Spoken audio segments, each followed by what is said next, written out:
बंगाल का दिल आज एक बार फिर धड़क रहा है। 2026 के असेंबली इलेक्शन में वो पुराना सवाल दोबारा खड़ा हो गया है। क्या बदलाव आएगा या तानाशाही और चलेगी? माँ, माटी और मनुष्य का ये अंतिम संग्राम है।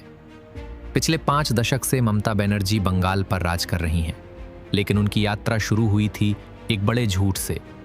1980 के दशक में उन्होंने अपने नाम के साथ डॉक्टर लगाया और क्लेम किया कि उन्होंने अमेरिका के यूनिवर्सिटी ऑफ ईस्ट जॉर्जिया से पीएचडी की है। बाद में पता चला वो यूनिवर्सिटी कभी थी ही नहीं। फिर भी झूठ बोल बोल कर वो सत्ता के सिंहासन तक पहुंच गई। 2021 में टीएमसी ने 215 सीट्स जीती, बीजेपी को सिर्फ 70 मिली। आज 2026 में वो ही खेल दोबारा शुरू हो गया है। इस बार पोलिंग डे ने रिकॉर्ड तोड़ दिया। 92% टर्नआउट, इंडिपेंडेंस के बाद बंगाल में सबसे ज्यादा।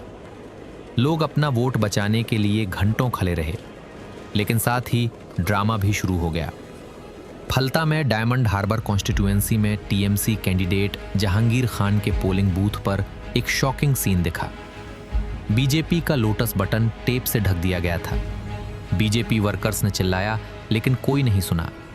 लोगों ने कहा, यह सिर्फ एक सीट नहीं, पूरा मॉडल है। टीएमसी पर सीधे आरोप लगे, बूथ कैप्चरिंग, धमकियां, जबरदस्ती वोट करवाना। गरीब लोगों को लाठी दिखाकर, पैसे देकर या डराकर टीएमसी सिंबल दबवाया जा रहा था। यह डेमोक्रेसी है या डर का राज? और विमेन सेफ्टी का मुद्दा सबसे बड़ा। आरजी कर रेप मर्डर केस अभी भी लोगों के दिल में जख्म बना हुआ है। उसी विक्टिम की मां रेखा पात्रा आज बीजेपी टिकट पर पानीहाटी से लग रही हैं। उनका आंसू और आवाज बंगाल की बेटियों की आवाज बन गया है। साथ ही बंगाल की सीमा पर बांग्लादेश से घुसपैठ का सिलसिला चल रहा था। हजारों फेक वोटर आईडी बनाए गए, उनके नाम वोटर लिस्ट में डाले गए। असली बंगाल वासी का वोट छीन लिया जा रहा था।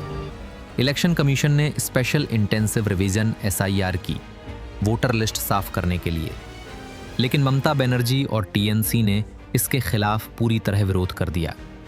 क्यों? क्या उन्हें डर था कि असली और नकली वोटर्स का फर्क साफ हो जाएगा? यहां से शुरू होती है असली कहानी, ममता की तानाशाही। ऑपोजिशन को दबाना, प्रोटेस्ट रोकना, लोगों में डर फैलाना। जो उनके खिलाफ बोलता है उसको धमकी, केस या इंटिमिडेशन। बंगाल में आज़ादी की आवाज़ को दबा दिया गया था। फिर आए एग्जिट पोल्स। आज के पोल्स में बीजेपी को 192 सीट्स तक का लीड दिखाया गया, टीएमसी सिर्फ 100 के आसपास। ममता ने तुरंत रिजेक्ट कर दिया और बोला, टीएमसी 226 सीटें जीतेगी। क्या ये पुराना झूठ का नया रूप है? अब सवाल ये है, क्या बंगाल अब भी ममता की तानाशाही को बर्दाश्त करेगा? क्या संदेश खाली की मां बहनों का दर्द भूल जाएगा? क्या फेक वोटर्स और घुसपैठियों का खेल चलते रहेगा?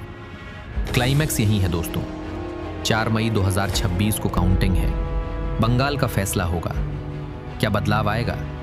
क्या लोकतंत्र जीतेगा या तानाशाही और चलेगी? ये सिर्फ इलेक्शन नहीं, बंगाल की आत्मा का संग्राम है। हर बंगालवासी आज सोच रहा है, अगला चीफ मिनिस्टर कौन? मोदी शाह का सपना पूरा होगा या ममता की मां माती मनुष्य वाली पॉलिटिक्स फिर से जीत जाएगी? तो आपको क्या लगता है, इस बार बंगाल बदलेगा या नहीं?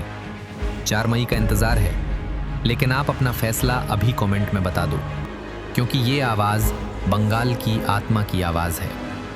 ये था बंगाल 2026 का पहला हिस्सा। अगला हिस्सा काउंटिंग के बाद आएगा। तब तक अपना कमेंट ज़रूर लिखना। जय हिंद।